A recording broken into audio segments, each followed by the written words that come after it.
Hello there! We're the Robotic Deer Chair team, a multidisciplinary senior design team in RIT's Kate Gleason College of Engineering. Our team members from left to right are Noah, Christine, Ren, Benjamin, Jacob, and Oscar. We're working together with Dr. Jennifer Schumacher to create kinetic art by transforming a conventional lawn chair into an animatronic that replicates the graceful movements of a deer. This project aims to bridge together art, nature, and robotics through two groundbreaking technologies. Our team of mechanical engineers were thrilled to explore the new capabilities of the spherical gear. It's a new kind of gear that allows for essentially mimicking the ball and socket joints we find in nature, so the things you find normally in your hips or your shoulders. This new type of gear can also be applied to robotics, healthcare, and a number of other domains.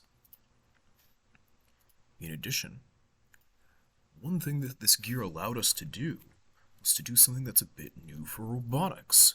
You see, a lot of gait simulation technology, especially on quadrupedal robots, tends to be modeled off of how canines move. We took this opportunity to, in case you hadn't guessed it already, create a gait that is more akin to that of a deer. Now, no one had really done this, and so, when developing an advanced raw simulation of this topic, we came to the conclusion that we'd actually need to implement an unusual innovation in dead reckoning technology to better accomplish our goals. So, as a result of that, we actually used a binary dead reckoning system that gave the robot an advanced sense of both balance and spatial awareness. In tandem, they communicate very well and allow the bot to avoid falling and avoid bumping into things with too much force that it damages itself, thus making it a soft robotic system, but doing so in a very unconventional way. Our client was primarily interested in it being a modular, lightweight, and safe robot that can be transported and be brought to a number of art museums around the country. Our team built this quadrupedal robot in multiple subsystems, which were later combined into one core robot.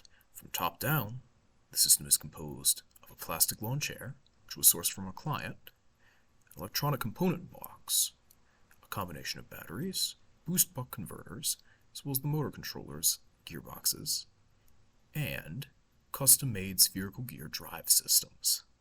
Down to its legs, they also follow the exact proportions of a deer we found in the wild, and even have a wonderful hoof system designed into them that take advantage of the same mechanics deer use to absorb impacts when they step so heavily onto such a fine point of their hooves. Naturally, of course, we made the entire frame out of 80/20, allowing for Dr. Jen to create a wonderful exterior facade, allowing our animatronic to have a much more deer-like appearance than what some roboticists could naturally produce on their own. As much as we'd like to take credit for it, it's only due to her artistic talent that this thing even remotely resembles a deer. Some of the biggest challenges we faced came from working with new technologies such as the spherical gear. There are limited resources and few references to learn from on the subject, so a lot of the solutions we came up with to face those challenges were the first of their kind, leaving our team to test, research, and then implement these features almost entirely on their own. The creation of gearboxes to support the movement took up a lot of time and resources, while the complexity of the allowable movement forced design changes in our animatronic assembly. In addition, since this robot is expected to be displayed in art museums, it needs to follow additional safety challenges faced. Since the gate has not been utilized in the quadruped before, that's why we had to use a lot of soft robotic technologies to better make it safe for human interaction. We'd also like to thank our client, Dr. Jen, and our guide, Charles, for taking the time to support and work with us during this trying experimental phase in our development.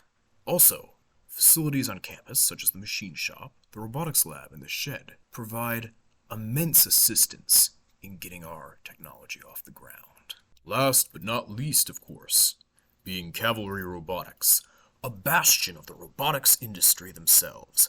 Their donation has made all of this possible. To learn more about how our project turned out, please reach out to Benjamin Ripple at BWR9457 at rit.edu. Thank you.